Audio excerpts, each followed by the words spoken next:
व्यावसायिक शिक्षा योजना अंतर्गत वोकेशनल शिक्षा संचालित विद्यालयों के संस्था प्रधानों की 1 दिवसीय आमुखीकरण कोटा समसा द्वारा आयोजित की गई। सूचना केंद्र में आयोजित इस ट्रेनिंग में मुख्य वक्ता कार्यक्रम अधिकारी श्रीमान नवल किशोर जी मीणा रहे। आईसेक्ट संस्था जयपुर के पीयूष शर्मा ने सभी प्रिंसिपलों को व्यावसायिक शिक्षा की जानकारी विस्तार से दी। इस दौरान जिला शिक्षा अधिकारी श्रीमान के शर्मा सर, खैराबाद सीबीईओ श्रीमती कृति मेहरोत्रा, कार्यक्रम अधिकारी श्रीमान जगदीश जी सोनी आदि उपस्थित रहे। जिसको हम बोलते हैं, जैसा कि हमने भी स्टेट लेवल उसमें देखा था ऊपर वोकेशनल ट्रेनिंग प्रोवाइडर, तो ये वीटीज को मॉनिटरिंग, रिक्रूटमेंट, क्वालिफिकेशंस, आपके स्कूल्स में जो भी प्रॉब्लम्स आ रही हैं आप उनको शेयर करें वीटी से रिलेटेड, तो वो इसका सॉल्यूशन आपको प्रोवाइड करवाएंगे।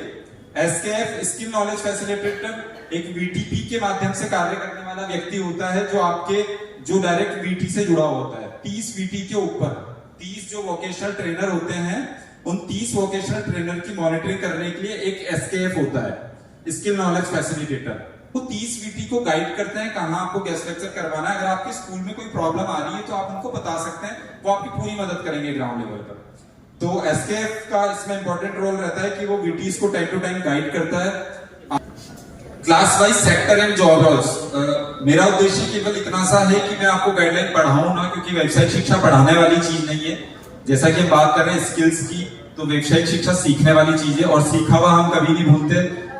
उसके एक छोटे से एग्जांपल से मैं समझाने का प्रयास करूंगा कि सीखा हुआ हम कैसे नहीं भूलते, पढ़ा हुआ हम भूल जाते हैं।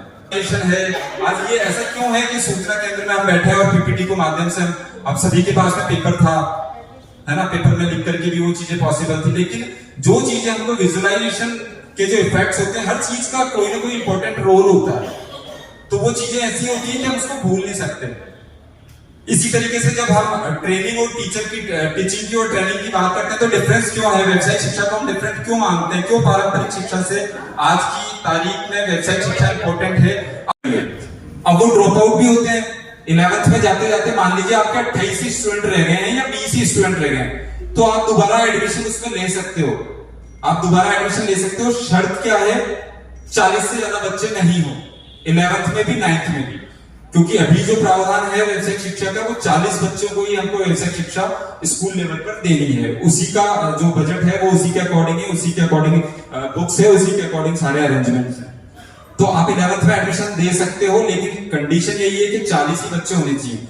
तो आप उस केस में दे सकते हो कि 9th 10th का जो बच्चा था वो फेल हो गया, ड्रॉप आउट हो गया, या किसी कारण से स्कूल छोड़ दिया, ट्रांसफर हो गया। अगर आपके 11th में बच्चे कम हो गए हैं तो आप उसको पुनः 40 कर सकते हैं और किसी भी नए बच्चे को आप उसमें एनरोल कर सकते हैं। में जो 2014-15 से जो विद्यालय संचालित है, वहाँ पर बहुत ही अच्छी तरीके से लैब लगी हुई है। ज्यादातर कई विद्यालयों में जो है हम देख के आते हैं तो अच्छी फैसिलिटी है और बच्चे अच्छे से सीख भी रहे हैं। फिलहाल में भी मैं इटावा ऑटोमोबाइल ट्रेड देख रहा था, बहुत सुंदर तरीके से बनाई गई है, जहाँ पर वहाँ पर उन्होंने जो ऑटोमोबाइल से रिलेटेड जो भी काम होते हैं, एक मोटर इंजन रख रखा है। और एक ताजुब की बात बता दूं, मैं पीएम श्री जो रामगंज मंडी विद्यालय है, वहाँ की इंटर्नशिप के लिए किसी ने भी गाड़ी देने के लिए कोई तैयार नहीं हुआ, तो खुद प्रिंसिपल साहब ने गाड़ी खड़ी कर दी स्कूल में लाके कि जो भी प्रैक्टिकल करना है मेरी गाड़ी में करो, खराब होगी तो हो जाएगी लेकिन आप लोग सीखो। और वास्तव में वो बच्चे सीखे हैं। विद्यार्थियों में संबंधित सेक्टर में प्रासंगिक कौशल व ज्ञान को अद्यतन करने के लिए विद्यालय स्तर पर 8 गेस्ट लेक्चर, अब 8 को 2 भागों में बांटा गया है। 2 तो होते हैं सॉफ्ट स्किल के और 6 होते हैं डोमेन सेक्टर का आयोजन किया जाता है। अब 8 गेस्ट लेक्चर सबसे महत्वपूर्ण गतिविधियां जो साल भर में यही करते हैं। साल भर में इनसे संबंधित ही आप